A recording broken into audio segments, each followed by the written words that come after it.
Welcome to the Extraordinary Purpose Podcast, where we explore some of the truly difficult questions and challenges that parents and their families face every day.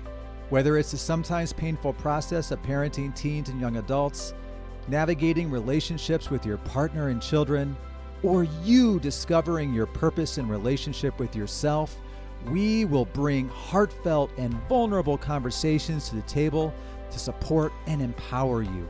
Our mission is to help you create a lifestyle full of love, passion, adventure, and influence.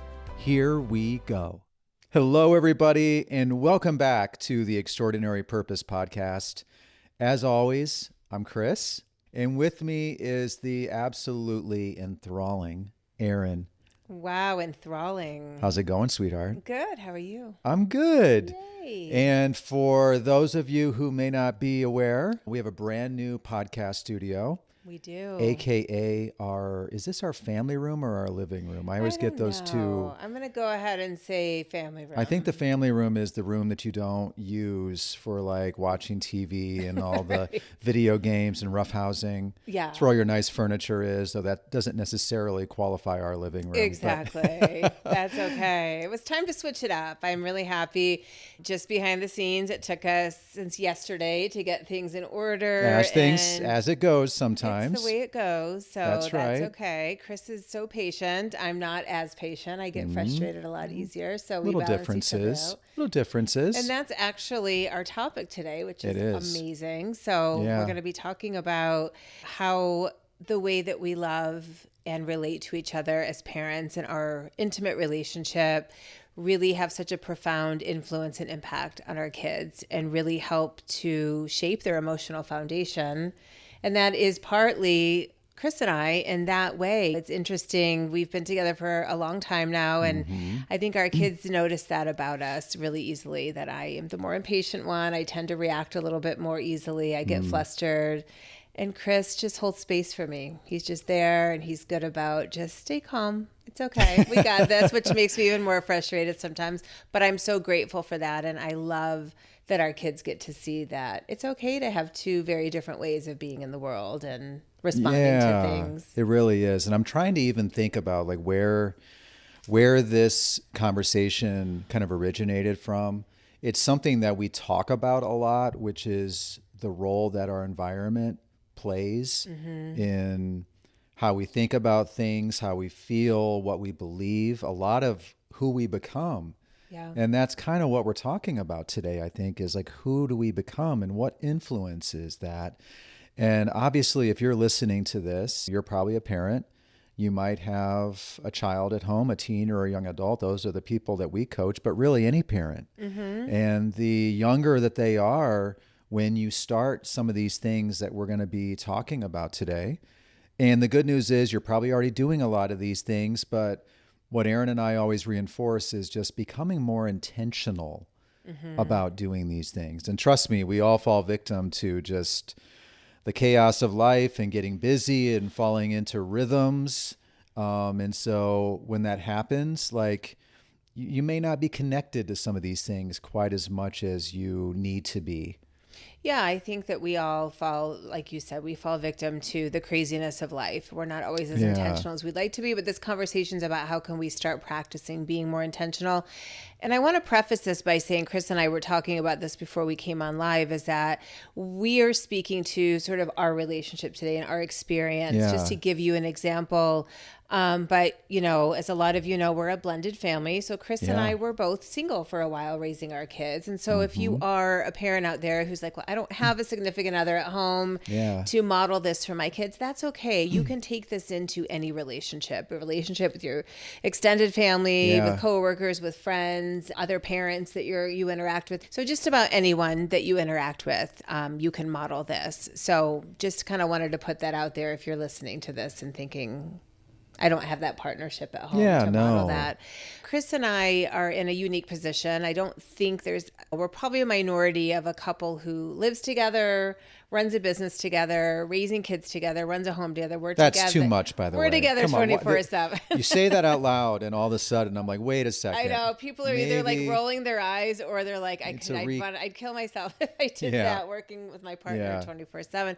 But the point is that our kids get to see us in wearing so many different hats together. They do. And so I think what we really want to start out with here is talking about how we show up with each other, what that teaches our kids. In this case, Chris and I are talking about each other in our home, how we show up in our love, in our business, in everything we do together, and what that teaches our kids. So as we're talking, start to think about your relationship, how you're showing up with your partner, or if you are single, how you're showing up in other relationships. But one of the very first things that I believe we can model for our kids in our relationship is how to communicate. Mm-hmm. Yeah, no, I totally agree. And I think, we talk so much about just how important language and communication is. Yeah. And this is where it starts. It starts in the home. And your kids, we don't always appreciate this, but Erin and I, we've learned this, is that the kids are paying attention more than we realize. I had shared with Erin just yesterday, I believe, that River had shared or asked me a question about our business. Mm-hmm. Just based on some conversations you had with him and things that he's picked up from watching us do our business. And Erin and I think we have a lot of strengths, but I do think that one of our strengths is that we talk openly. Mm-hmm. And when the kids are here, they listen to us speaking, whether they're doing it actively or passively. It actually doesn't make that much of a difference, because it's still... it's entering into their environment, and one way or another, it's going to have an impact. It's going to leave a mark. But then River, the other day, he asked me a question about our business. Mm-hmm. And he's starting now to talk a little bit more about kind of the type of work that we do. And he's thinking about colleges. And so what we do and what we talk about all the time is starting to enter into his wavelength. And we're not pushing anything on him or anything like that, but all of our language and all of our communication and how we talk to each other and what we talk about and how open we are, it's making a difference. It's making an impact. And so this isn't something that's going to solve all your problems today or tomorrow, but you are playing the long game here. You're creating a model of what great communication looks like, what great conversations look like. I think we're going to talk about vulnerability here in a second, because that's connected to this too, is how deep you go with your conversations. Yeah. And also we might as well kind of dive into that, because I think that is about communication. It was going to be a separate topic, but something that I think is so important is to talk about the things that we consider taboo in our culture, right? So when Chris was just talking about that, I was remembering Chris and I were talking openly about a great month we had in business one day. And River, my son, that's my son, River, in case anyone's like, who's River? I know, some random kid named River. And he overheard us saying, what our revenue was that month. And that's right. I guess I didn't realize he was sitting there, and he was like, wow, you guys made that in a month. You guys made $100? I'm like, I know, it's unbelievable. It's unbelievable. How did we do it? And so I had this moment of like, should we be talking about what we're making monthly, in front of him? Yeah. But I think we're wired that way in our culture, that talking about money in front of your kids is taboo, or talking about intimacy, and I don't necessarily mean sexual intimacy, although that's okay too when it's age appropriate and things like that. Vulnerability, your emotions and how we feel about things. A lot of those things are handed down generation to generation.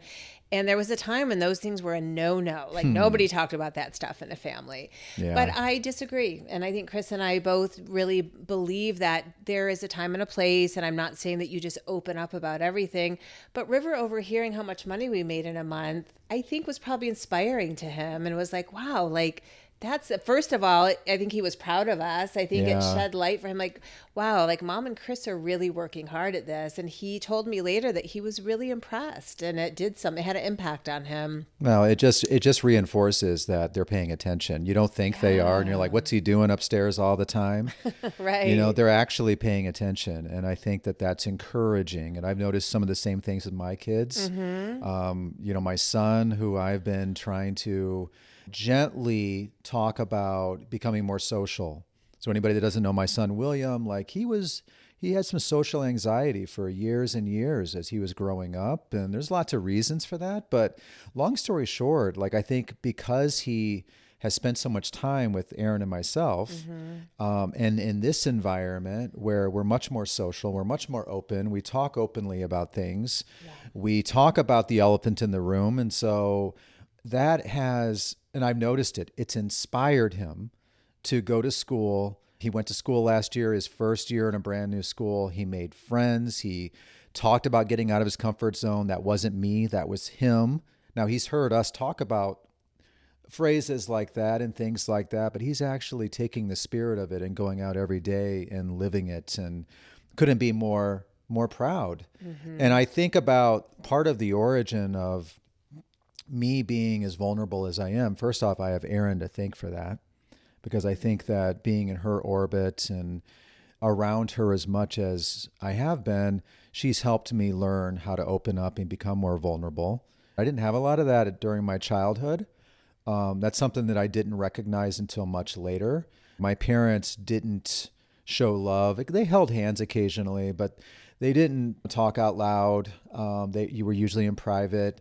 We didn't talk about money. We didn't talk about what was going on in our lives. And so it makes me sad because I never really got to know my parents, until much later. And as I got older, and I'm really thankful for this, like that relationship started to evolve and shift, but it took many, many years to get to that point. But it also taught me what I didn't want in a relationship, because what I wanted to add on to this first part of what we're talking about right now is that when we're open and we're communicating and we're using this language and we're showing affection and all these things that are such an incredible part of building this environment, is it's an energy and it's a feeling. And the more that you're spreading that energy and that feeling, it translates. I feel different. I know, Erin, you feel different when these things are kind of synced up. And yes, the kids feel it too. Yeah, and I think there is an energy of, I know when we have these deeper conversations, there's something happens in our family, we have to have a more deeper, real conversation about things. It's hard and it can feel a little awkward, but I know at the end of it, I know even the kids I can tell their shoulders drop. They feel more connected to us. And so vulnerability is so important. And I know, again, Chris and I love these podcasts. We always get done and find like there's like 3 other topics we could talk about. Vulnerability is a whole conversation in itself. But in light of communication is just keeping that communication open, talking about the things that maybe we weren't raised with. I was raised with a mom who talked about everything and told us so many things about her childhood and things she went through. And I'm so grateful for that. My dad was the opposite. I didn't grow up as much as my dad, but he was a lot more like your parents, Chris. Like, grew up in that type of American family that we just are quiet about things. We don't air our quote unquote dirty laundry. We don't talk about these things. Right. It's inappropriate. My mom was not like that at all. So I'm so blessed that she raised me for the most part. But keeping that line of communication open, they are always listening. The kids in the house, whether they're upstairs, they're in the kitchen, they're hearing everything. They're picking up on the energy. So don't be afraid to be open, be honest, talk about financial things in your family.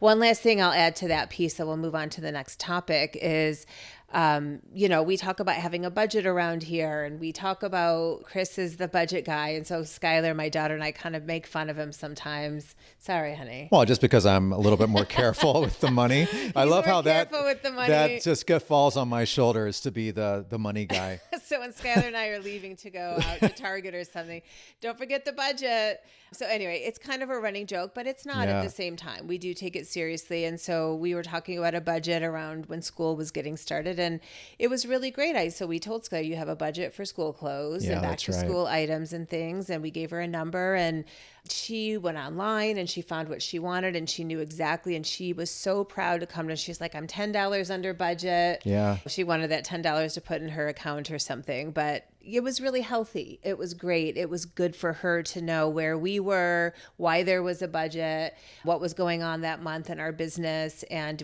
things like that, and what we were looking to buy things in our future. I think it's healthy for kids to have an idea about things like that. And I think that actually, that brings us to another extension of that, which is we talk about our future. a lot. Yeah. We're always thinking about the next milestone or the next trip or the next goal or what we're trying to work towards. And anybody, once again, that knows Erin and I, we have a really great 2026 planned, and it's still taking shape. And we'll probably have a meeting here in the next month or two to make official our 2026 plans. But we have a wedding that is on the horizon coming up in June. Yay. And we want to buy a house. I almost said build, which I know you want to build a house. Maybe that's in your subconscious. I said buy a house, but we want to get a house and a lot of other really fun things because we're not getting any younger. Yep. Okay. You remind me of that every day. We're not getting any younger. Though we look young, we're a little bit older than other parents. Is that true? No, I don't think that's true at all. I think, okay. you know what, honestly, I have always felt like I'm right in the middle. Oh. I do. I think there's definitely like younger parents. Yeah. And then I think because people are having kids so much older now, I'm definitely not in the older bracket. Thank you very much. I was just wondering. It was just a curious. I think we're right in the middle. I was just curious. That's why I'm 49 and Chris is 50, in case everyone's out there is just throwing it out. Yeah. Awesome. Yeah, see, transparency, vulnerability. I love it. All right, let's get back on track. Here we go. This is probably a really good one, is disagreements, right? I think when we are back to vulnerability, our kids can learn how to disagree in a really healthy way. And what's right behind that is they can learn how to find common ground.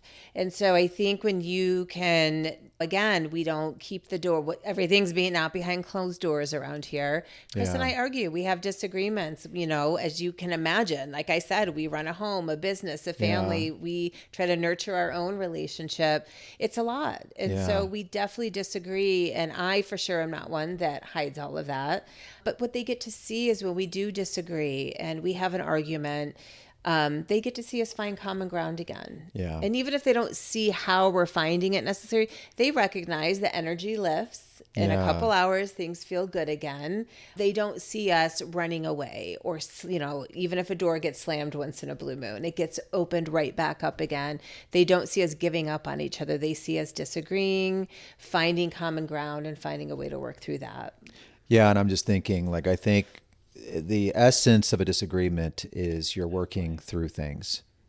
Yes. And the reality is, and this goes for anybody, but life is not easy. It's full of challenges. Mm-hmm. And as a couple or as a parent, you have to be willing to be vulnerable and open about confronting those challenges. Yes. And the more that your kids see that, they understand, okay, one, that life isn't easy. That's a really important lesson, I think, for anybody to learn. But most importantly, how do you navigate life?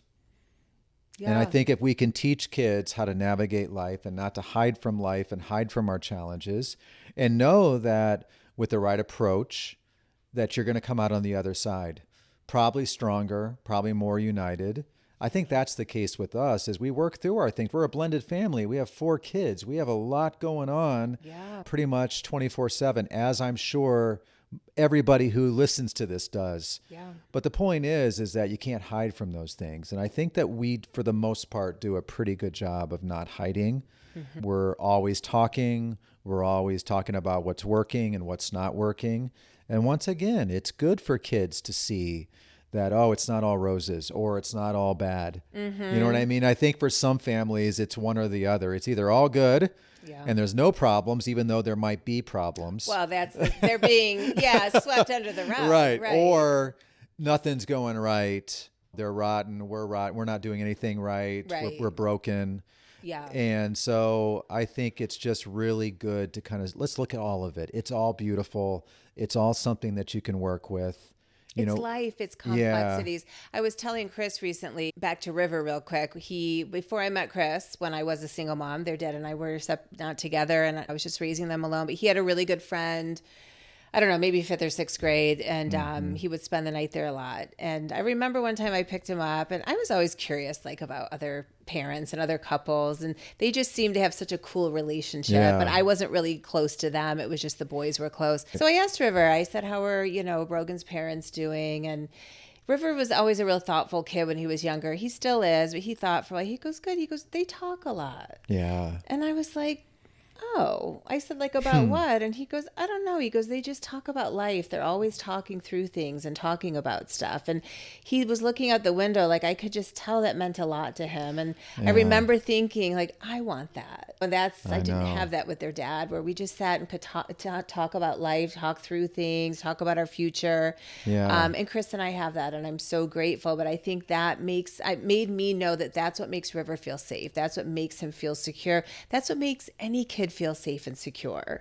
When they hear their parents just talking about life, talking about their future, talking about stuff, and even disagreements, and working through that means a lot to kids. It gives them a safe space. Yeah. And I think that is a lot of what we're trying to be intentional about, is creating a safe space, creating a space where we are influencing our kids literally every single day, even when they don't always recognize that. Most of the times they don't need to.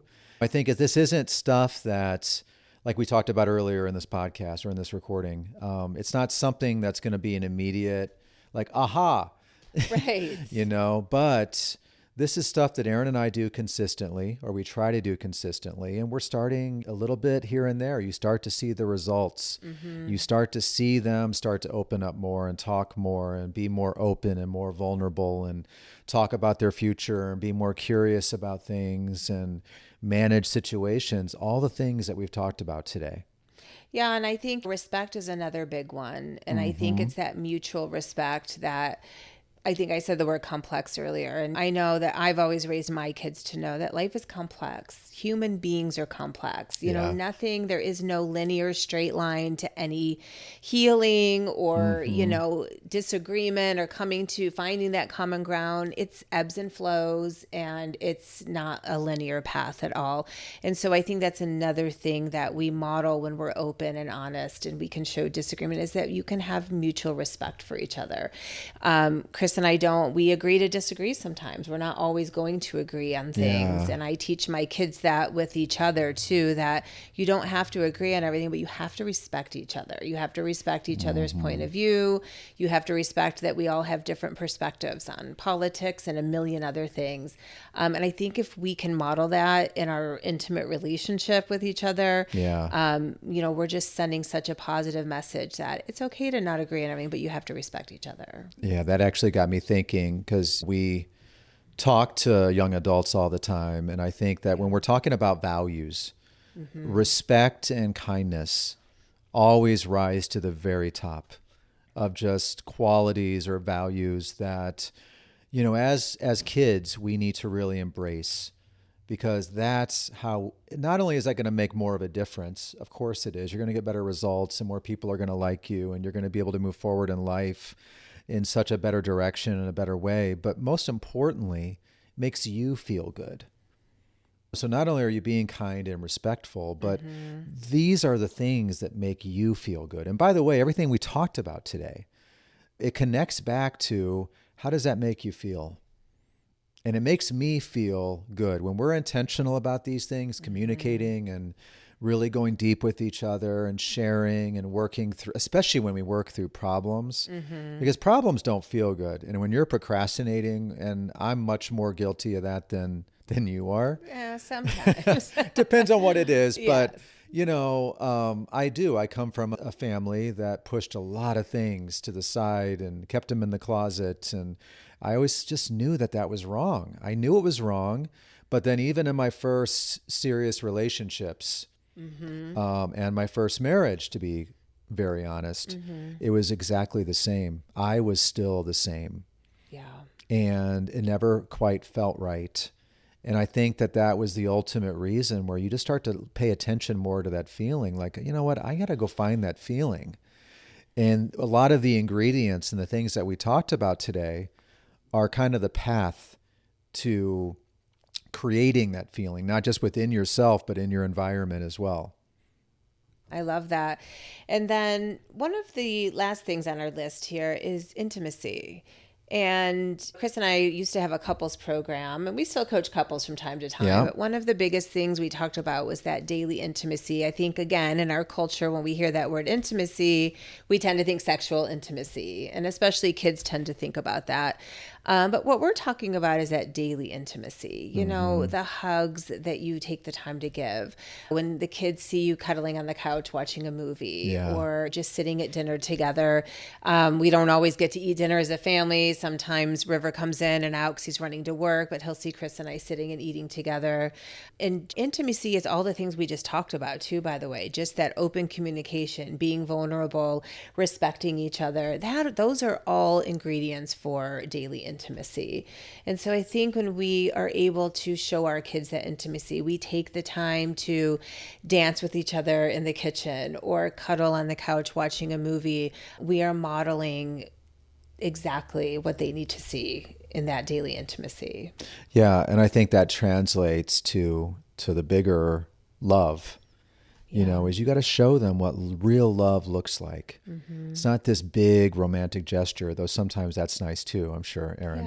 Yeah, exactly. Yes, Chris, it is. But it's more about the small little moments every single day. And once again, what's it take to create those small little moments?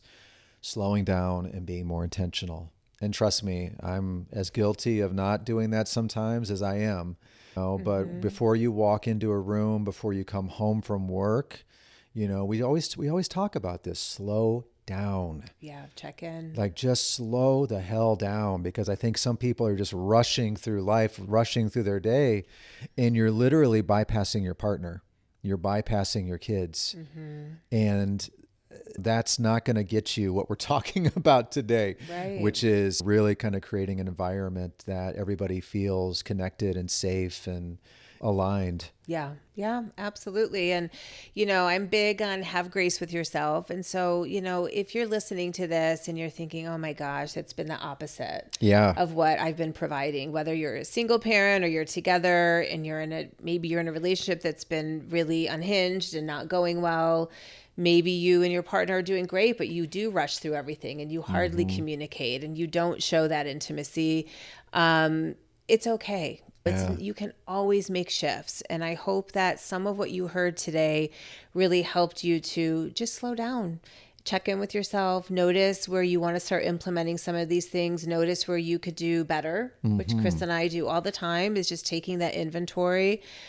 Take time on a Sunday to do a little journaling, write down how you want to be more intentional this week in this area, whether it's with your partner or with other relationships in your life, but how you can model some of these, disagreement, finding common ground, respect, that daily intimacy. It could be your daily intimacy with yourself too, by the way, right? So whether you are single or your partner, showing your kids self-love, how do you take better care of yourself as well? How do you respect your body, your mind, your spirit by showing up for yourself? It's another beautiful way. Your kids notice that just as much as they notice how you are in relationships. Absolutely. So we hope this served all of you, and we can't wait to see you again next week. Awesome, guys. Thanks for tuning in. We'll talk to you again soon. Have a great rest of your week. Bye, everyone. Bye, guys. We are so thankful for you and your beautiful family, and hope you found something inside today's episode that brought you hope, inspiration, and most importantly, a path forward. If you're interested in evolving your relationship, giving your kids the most important gift of personal growth and development, or are a mom looking to reconnect with your confidence and become empowered in all areas of your life, then schedule a discovery call with us today. Our mission is to help as many families as possible find their purpose, and that starts with you. See you in the next episode, my friends.